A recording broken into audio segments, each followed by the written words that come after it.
you guys have taken. We want to make sure that you guys are actually using what you've been learning. Communication and the CARES approach. So we'll be doing lots of practicing with that CARES approach. All right, so what? Don't personalize. You may have remembered this slide. We have used it before, but we want to keep it, putting this into your minds. We want to always check ourselves. That's the biggest thing when we have to deal with somebody that is having a rough time, or we know that this is going to be a challenging situation. Always look at yourself. Make sure you guys are calm. Make sure you take that breath and say, okay, here I go. Create a calm environment. Remember, we want to make sure that we're looking around. What's going on? Is it loud noises? Are there glares from the sun? Is it cold? Is it hot? What is distracting this resident? Remove those stressors. You might have to take that person to a quieter place. Maybe it's just the end of the hall. Maybe they need to go to their room. Maybe you need to give them an item to hold on to, their favorite cat or a baby or something to put in their lap just to distract them and make them feel calm again. Those environmental triggers. So if they're sitting at the dining room table and they're just looking angry at you and they just don't want to do anything, well, look at, is that glare from the window on their faces? And make sure that, let's get them switched around so they don't have that bright sun in their face. And just monitor their personal comfort. It might be 95 degrees outside, but I still need my little blanket wrapped around me because I'm cold. I want to make sure that I'm comfortable and not getting aggravated because of that. Individualize the interaction. So we always want to meet the resident where they're at. We're not trying to change the resident to come to our side of things. We always want to know where they're at. Today might be a really good day for that resident, and things are going great, but tomorrow they're more challenging, and we need to switch what we're thinking on how we're going to deal with that person. So make sure you're always knowing where your resident is at. Listen to their frustration. Provide reassurance. When they're sad, when they're angry, we want to just not ignore that and really try to deal to what's the bottom line. Why are they feeling that way? And just say things are going to be okay. We're going to try to help you. Give them a reassurance that they're in a safe place and things will be okay. Offer concrete choices. When you're coming in to deal with a resident that you might be getting them dressed in the morning, make sure that we give them choices on things that they need to choose. Do they want a red shirt or a blue shirt? That's it. We don't want to give them, open their closet, what would you like to wear today? Give them really concrete choices for that. And give simple and short information. We don't need to tell them a whole long story about what's going to happen today. Just one thing at a time. All right, so here is our quiz. We got this quiz from Enhanced Moments. It's by it was put on by a specialist in dementia care, an activity specialist. So there's some really good questions here. So when a person asks, "Where is my mother?" which responses are appropriate? Shout it out.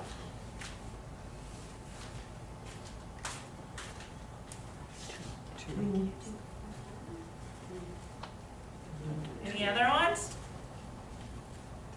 3, 4. Just not number 1. Just not number 1. You guys are correct with that. If we're going to tell somebody, hey, remember, she's no longer living, you're 82 years old, she died 50 years ago, is that going to end in a good situation? No. Probably not. So, a lot of people feel like, well, we're lying to that resident. We're not. We are joining their world. We're finding out where they are. They might be 25 years old in their life, and they have their mother in their life every single day. So you can say, hey, she'll be right back. Your mom is resting, or she's at church. But also know your resident. If she was a person that never went to church, you're not going to say she's at church, because that would really confuse that person. Like, well, why would she go to church today? So really, again, that person-centered care, make sure you know your residents before you answer them. A gentleman approaches you. I have to go to work. Which responses are appropriate? 1 is good.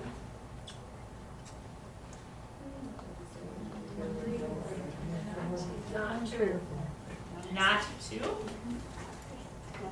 That's correct.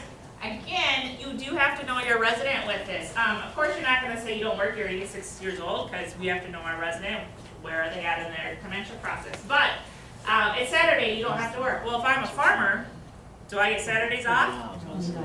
No.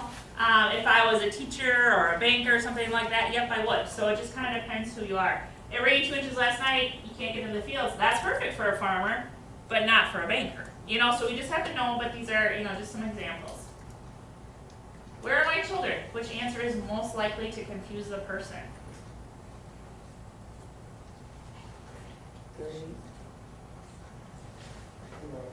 Anyone else? 4. 4? 4 would be the incorrect answer. Your kid could be at school. She's taking a nap, or she might be playing with Jimmy. You're not going to say Susie is going to take you out to lunch on Tuesday because she's going to keep asking you, well, where's Susie coming? When is Susie coming? Is it Tuesday? When are we going to go to lunch? And we just don't want to confuse that person anymore. I want to go home. Which answer will most likely upset a person? No. Number 1. Yep. You don't want to confuse them anymore or aggravate them anymore. It's, hey, I just put on a cup of coffee, let's eat breakfast first, or will you help me before you go? Kind of redirect them a little bit so we can understand, help them understand. Rich responses are possible means of when they say, I want to go home.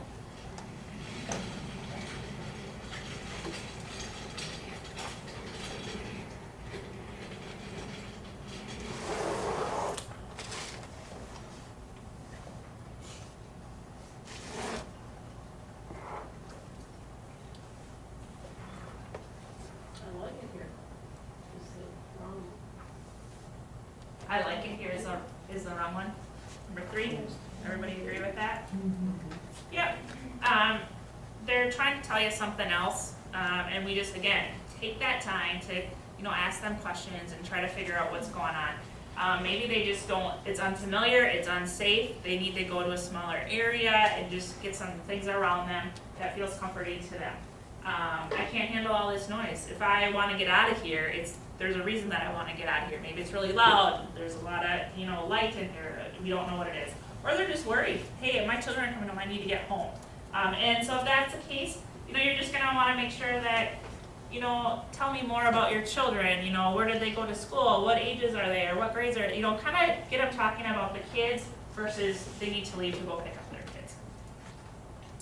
When they are telling you a story, which response is incorrect?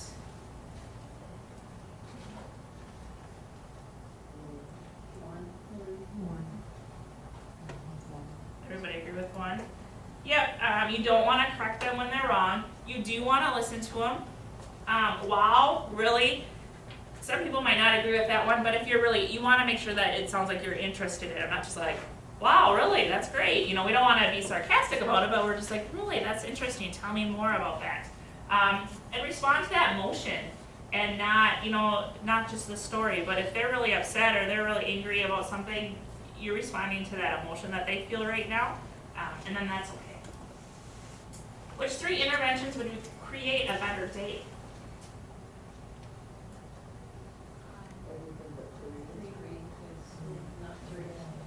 3. Yes, we do not want to rush around. That's never a helpful way to interact. Compliment that person on what you like about him or her. Smile. That's always going to help. 95% of the time, that's going to be the way you want to go. And just sit down with them. They just want some time. They want some interaction with somebody to make them feel better. If someone was incontinent in bed, which response would not make that person feel better?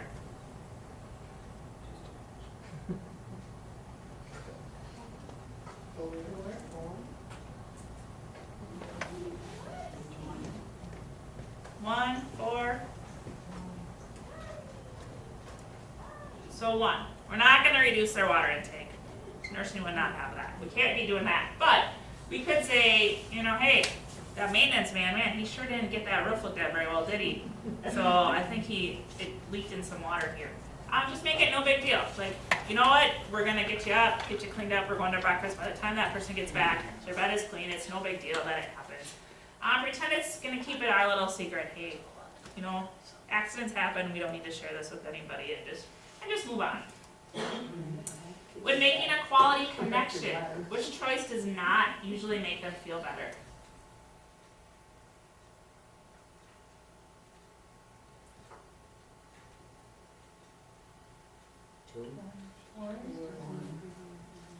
One? Exactly. So if I'm just like, hey, how you doing? That doesn't make you feel good, does it? Like, did she talk to me? Is she trying to interact with me? You might feel like, hey, I said hi to that person. Well, no, they could not catch what you were doing. You walked right by. So make sure if you're going to go up to somebody, you're looking them in the eye. Make them feel that connection. Bend down, touch that person. We're gonna work on this a little bit later with that positive approach with them. Compliment them. You have beautiful rosy cheeks. Now, I don't know if I'm gonna go up to you and say, oh, look at your beautiful rosy cheeks today. Probably not gonna be the correct thing. But we're gonna figure out, hey, did you get a haircut yesterday? Make a connection with them, make them feel good. Which of the following are true statements?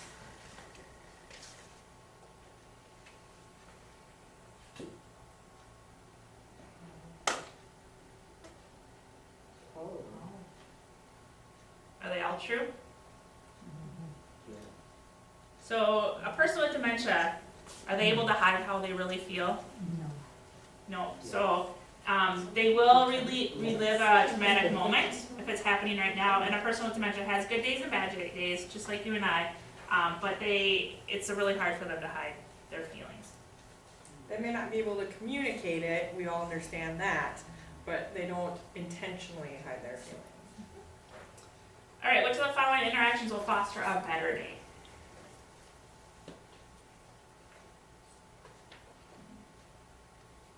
One, two, and four. Everybody agree with that one?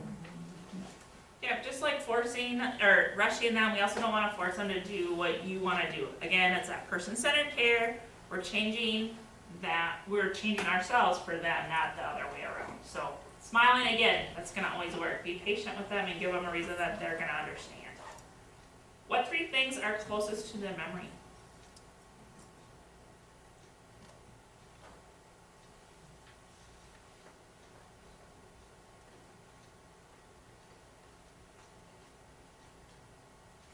One, two, and four. Does everybody agree with that one?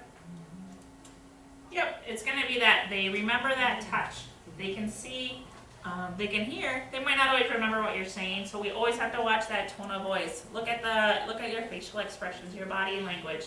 They see that, they feel that, just like you and I do. Even though they don't really understand what you're saying, they get the other parts of it. So when can you blame it on Alzheimer's disease?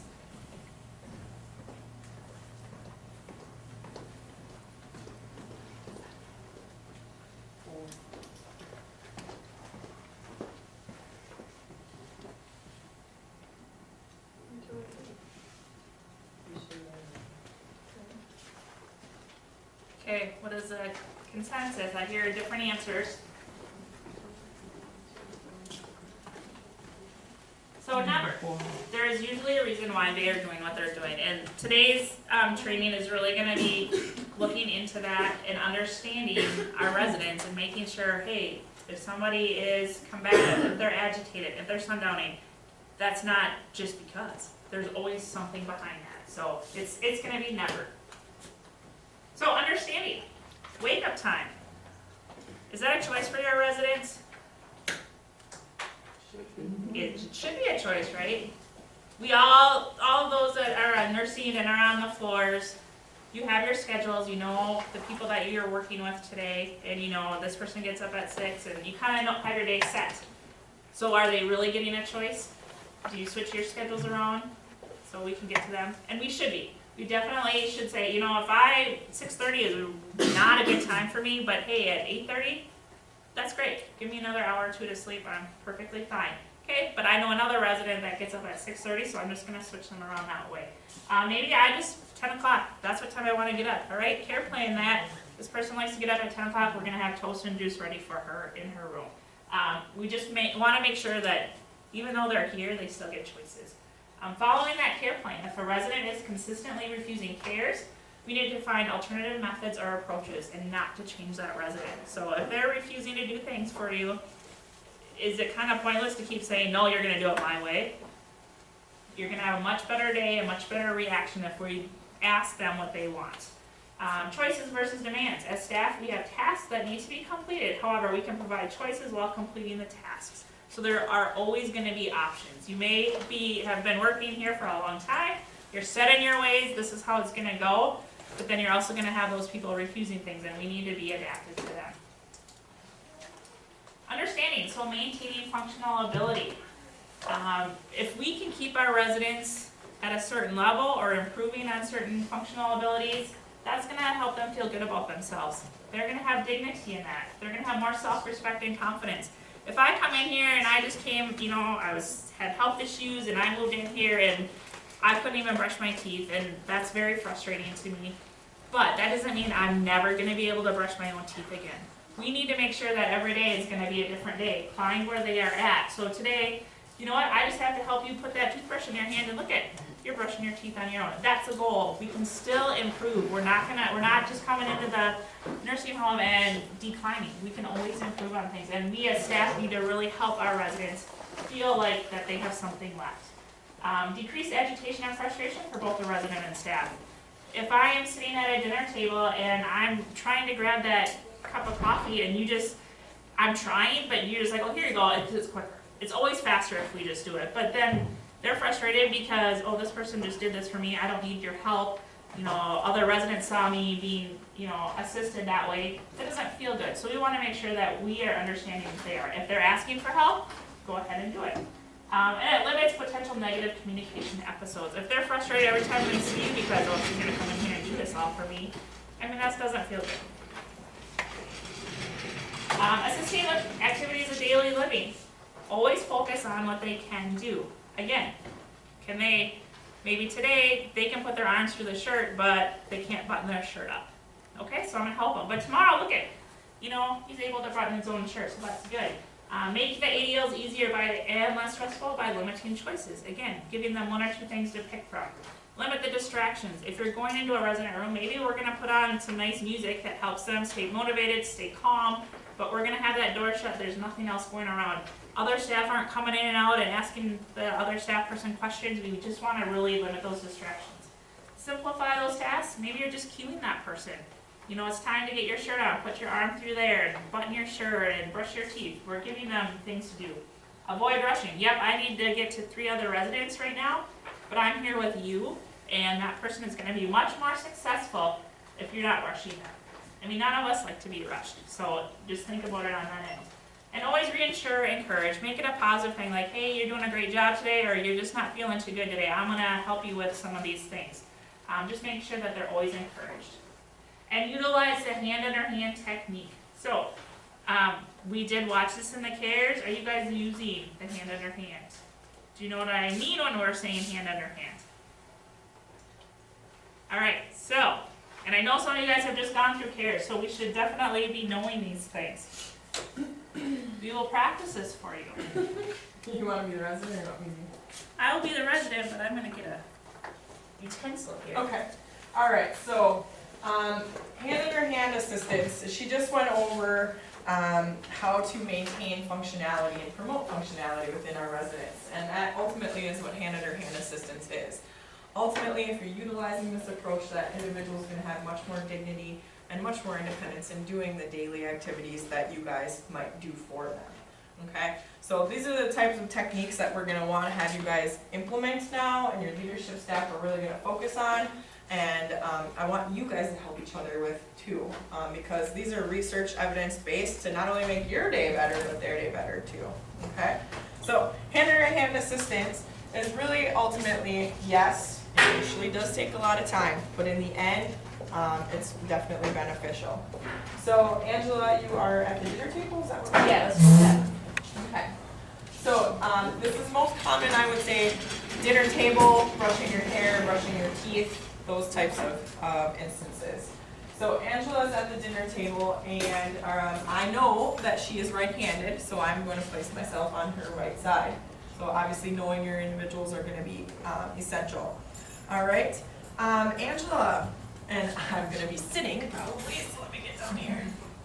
All right, so there's your spoon. Okay, and let's dip it in a little bit. All right, and put it up to your mouth, eat it. Okay, so Angela's in a stage of dementia where she's not really following my cueing. Okay, so hand under hand assistance is very literal. Hand under hand. Okay, so she was able to hold on to her spoon, and then she went up to her mouth and she opens, because it's a motor skill we've done all of our lives. Okay, now the win is I'm eventually going to take my hand off and she continues to do it. Okay, that's how you promote independence within your residents. We give them that subtle initial help, and then hopefully they continue and start to do it themselves. Okay, The other scenario is where Angela does not even have the dexterity or the ability to hang on to her own utensil. How many of you have residents like this, right? You gotta practically assist them to eat all on your own. Okay, so now what you're gonna do is her hand is going to go on your arm. Okay, so now I am going to feed her. And she feels as if she is actually doing the motion. Okay? So you can see too, brushing teeth. She feels like she's brushing teeth. Combing her hair. She feels like she's combing her own hair. Okay? Eventually you may feel a little squeeze. That's awesome. That means we're starting to ignite things. Hand under hand is working. She may never be able to hang on to her own item, but again, she's getting that motion. She actually feels like she's doing it. She's maintaining her dignity and independence. Okay? Anything to add? Just remember, it is much easier probably if you just think, I'm gonna just sit down here. But give them that independence. Feel like, you know, how accomplished they might feel is like, wow. Or their family member comes in and sees, wow, mom is actually helping assisting herself to eat. I mean, that confidence that comes back, that dignity is there.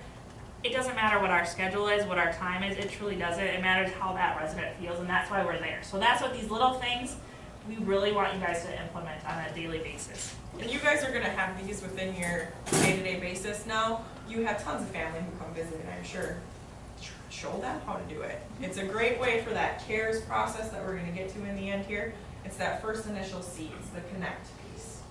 Okay? It's really connecting with that individual. So what we want you to do now is you're going to pair up, and I actually want you guys to kind of step through a process and feel how it feels.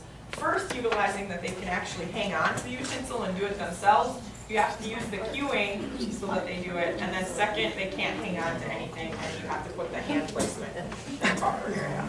Pair up, and we're going to come around and do a third. Oh, we should be seeing this way first. You can be right on it, all the left.